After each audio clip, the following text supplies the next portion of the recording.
Welcome guys, welcome to another learning video. आज में हम लोग ये देखेंगे कि इंस्टीट्यूशनल मनी फ्लो क्या है, किस तरह से हम लोग इसे चार्ट पर आइडेंटिफाई कर सकते हैं और उससे आप एक बहुत मैसिव प्रॉफिट को राइड कर सकते हैं। देखिए, सबसे पहले इंस्टीट्यूशनल मनी फ्लो को समझने के लिए आपको एक बिजनेस मॉडल को समझना होगा। बिजनेस मॉडल किनका? देखिए, बिजनेस मॉडल बिजनेस मॉडल क्या है? बिजनेस मॉडल किनका? इंस्टीट्यूशन का। वो किस तरह से ऑपरेट करते हैं, सबसे पहले उनकी थिंकिंग को समझना होगा। वो किस तरह से सोचते हैं, तभी आप इंस्टीट्यूशनल मनी फ्लो का पार्ट हो सकते हैं। देखिए, अगर आप अभी क्या कर रहे हैं, या तो देखिए, आप जब भी कोई भी काम करेंगे, या तो आप जॉब में होंगे या फिर आप बिजनेस करेंगे। दो ही चीज होगी, ठीक है? अब आप एक मिनट जरा सोचिए, अगर आप जॉब कर रहे हो तो स्टेबिलिटी किस में है? स्टेबिलिटी जॉब में है या फिर बिजनेस में है? अगर आपको पता है कि अगर आप जॉब कर रहे हो तो कंपेरेटिवली अगर आप देखें, मतलब एक लेमन टर्म में, तो जो जॉब है वो एक स्टेबल सोर्स ऑफ इनकम है। सोर्स ऑफ इनकम की मैं बात कर रहा हूँ, वो एक स्टेबल सोर्स ऑफ इनकम है जॉब। और अगर आप बिजनेस कर रहे हो तो वो थोड़ा सा अनस्टेबल है।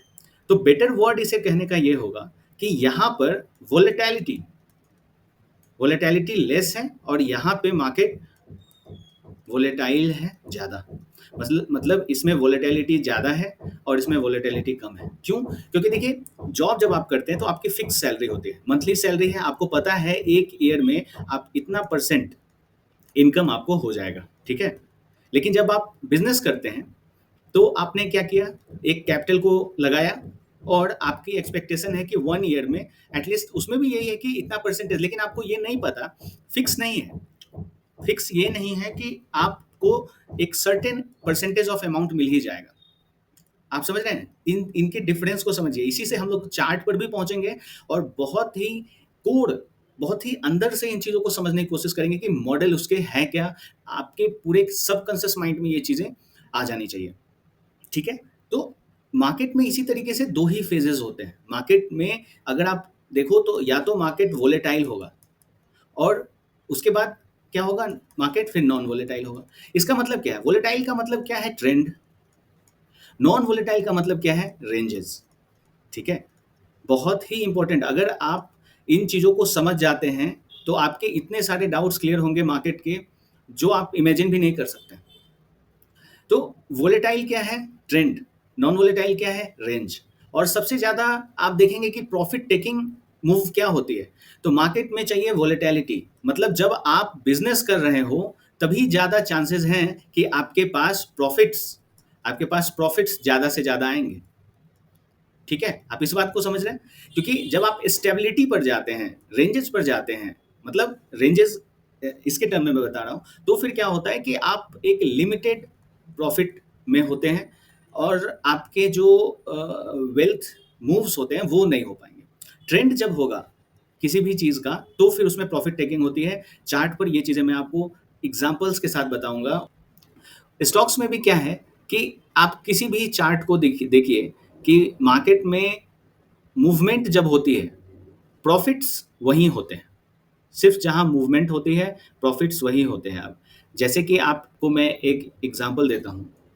देखिए कि मार्केट में हम लोग अगर देखते हैं किसी भी स्टॉक प्राइसेस को, तो स्टॉक इस तरीके से चल रहा होता है। अब इसके बाद मार्केट में आप देखिए कि मूवमेंट आ जाती है। तो मूवमेंट यहाँ भी आ सकती थी, नंबर वन। मान लो कि मार्केट नीचे आ गया, फिर यहाँ सेकंड, यहाँ भी मूवमेंट आ सकती थी, यहाँ से भी मार्केट ऊपर जा सकता है, यहाँ से भी ऊपर जा सकता है। अब इसके पीछे जो रोल होता है ट्रेंड के फॉर्म होने का, वो मैंने आपसे इससे पिछले वीडियो में बताया है, जो पब्लिश किया है लास्ट वीक, आप उसे देखिए। डेटा रिलीजेस, ठीक है? कि डेटा रिलीजेस की वजह से किसी भी, जैसे आप कमोडिटी में काम करते हो, एनजी, क्रूड ऑयल, तो उसमें डेटा रिलीजेस की वजह से जो इफेक्ट पड़ता है वो आप देख सकते हैं। तो प्रॉफिट्स जो है ना वो यहाँ पर है। देखिए, यहाँ पर अगर आप कर रहे हो, ये एक वॉर जोन है। वॉर जोन में क्या होता है? न्यूट्रलाइजेशन। न्यूट्रलाइजेशन कहने का मतलब क्या है कि किसी भी स्टॉक को या फिर किसी भी स्क्रिप्ट में आप बाइंग या सेलिंग एक्टिविटी होती है, तो एक दूसरे को काउंटर कर रहे होते हैं लोग, ठीक है? वो एक तरह की फाइट है जिसका कॉन्सिक्वेंसेस क्या होगा आपको नहीं पता। लेकिन जब आप प्राइस एक्शन सीखते हो तो आपको ये पता होता है कि किस तरफ मूवमेंट होगी। आप प्राइस एक्शन से यहाँ तक पहुँच सकते हो, लेकिन फिर भी आपके माइंड में ये होना चाहिए कि हो क्या चीज़ें क्या हो सकती हैं। ठीक है, तो ये वॉर जोन हुआ और जिस तरफ भी मार्केट का ब्रेकआउट होता है, वहाँ पर प्रॉफिट टेकिंग होती है। ठीक है? ये चीज़ समझ गए? अब इस चीज़ को कुछ रूल्स ऐसे हैं क्या जिससे हम लोग ये समझ सकते हैं कि मार्केट में हम लोग किस तरीके से आइडेंटिफाई करें कि मनी फ्लो चालू हो चुका है। तो देखिए सबसे पहले 2 चीज़ मैं आपको बताता हूँ। फर्स्ट थिंग इज़ दैट कि जहाँ भी डोज़ी हो एंड रेंजेस हो, ठीक है? तो ये क्या हुआ मार्केट? Non volatile. और सेकंड, जहाँ पर ट्रेंड हो, वो हो गया वोलेटाइल। तो अब जहाँ भी डोजेज और रेंजेस होंगे, वहाँ मार्केट नॉन वोलेटाइल है, जहाँ ट्रेंड है वो वोलेटाइल होगा। तो इंस्टीट्यूशनल मनी फ्लो वहाँ है जहाँ पर ट्रेंड में है। और इससे पहले अगर आप डोजेज और रेंजेस को स्पॉट करते हैं, तो डोजेज और स्पॉट डोजेज और रेंजेस को स्पॉट करने का मतलब क्या है? आप उस फाइट को आइडेंटिफाई कर रहे हो जहाँ के बाद एक मूव आने वाली है। ठीक है? और इसके बाद जो मूव होती है, देखिए फाइट क्यों हो रही है? कुछ लोगों को ये लग रहा है कि मार्केट ऊपर जाएगा और कुछ लोगों को बंच ऑफ पीपल जिनको ये लग रहा है कि मार्केट नीचे जाएगा। इनके पास कोई अलग न्यूज़ है, इनके पास कोई अलग न्यूज़ है। ठीक है? अब जब ये फाइट करते हैं तो किसी एक तरफ तो क्लैरिटी आएगी ना। तो ये जो एरिया है फाइट का वो यही है। और जब क्लैरिटी आएगी तो फिर ट्रेंड फॉर्म होगा। तो आप जब इसमें एंट्री करते हैं तो आप बहुत ही अच्छे प्रॉफिट टेकिंग मूव्स कर सकते हैं। देखिए जब आप कंप्लीट ट्रेनिंग करने के बाद आप जब इन चीज़ों को सीख लेते हैं तो काफ़ी ईजिली आप ट्रेंड्स को आइडेंटिफाई करते हैं और सबसे ज़्यादा प्रॉफिट पोटेंशियल भी ट्रेंड में है। वैसे बेसिकली आपको पता है कि majority of the times market range bound होता है। रेंज बाउंड में भी आप प्रोफिशिएंट हो सकते हैं, ट्रेंड ट्रेंड ट्रेडिंग में भी प्रोफिशिएंट हो सकते हैं। एज ए ट्रेडर आपको ये दोनों चीज़ सीखनी चाहिए। लेकिन जो चीज़ मैं बताता हूँ उसमें ये मेरा फोकस ये होता है कि रेंजेस को भी अच्छे से कवर करना और ट्रेंड्स को भी कवर करना। क्योंकि आप सिर्फ ट्रेंड के भरोसे रहेंगे तो प्रॉफिट्स मतलब आपको रुकना पड़ेगा, मार्केट को समय देना होगा। जब वो चीज़ें फॉर्म होंगी तभी आप एंट्री करोगे तो प्रॉफिटेबल होगे। ठीक है? रेंजेस को जब आप ट्रेड करना सीख जाते हैं तो फिर आप क्या होता है कि आप maximum time as a trader बहुत सारे अपॉर्चुनिटीज़ को आइडेंटिफाई करके उसमें आप ट्रेड्स ले सकते हैं। ठीक है? तो 2 चीज़ मैंने आपको बताया। अब इसको मैं चार्ट पर दिखाता हूँ कि किस तरीके से ये बिज़नेस मॉडल होते हैं। डोज़ीज़, रेंजेस की क्या इम्पोर्टेंस है, इंस्टीट्यूशनल मनी फ्लो कहाँ है ट्रेंड का, वो भी मैं आपको बताता हूँ। देखिए, कुछ एग्ज़ाम्पल्स पे हम लोग आते हैं। निफ्टी 50 के किसी भी स्टॉक को हम लोग ले लेते हैं, जैसे बजाज ऑटो, ठीक है? अब आप देखिए, ये 15 मिनट्स का ही चार्ट है। आप इस एरिया पर फ़ोकस अगर करें, तो यहाँ पर क्या हो रहा है? इस एरिया में मार्केट एक रेंज बाउंडेड मार्केट है। ठीक है? Movement up and down, up and down. तो इसमें या तो आप रेंज ट्रेडिंग जानते हैं तो आप ये प्रॉफिटेबल हो सकते हैं। नहीं तो आप इसके अंदर भी आप उन चीज़ों को स्पॉट करिए, डोजेज और रेंजेस। आप अगर इस बड़े रेंज को स्पॉट कर रहे हैं तो आपके लिए ट्रेंड ये हुआ। लेकिन आप छोटे छोटे मूव्स को देख रहे हैं तो आप देखिए कि यहाँ पर डोजेज है। ठीक है? इस डोजी के बाद क्या हुआ? मूवमेंट। ठीक है? डोजेज लें या फिर आप इसको मिनी मिनी रेंज ले लें। इसके बाद यहाँ इसके बाद क्या हुआ? मूवमेंट। ठीक है?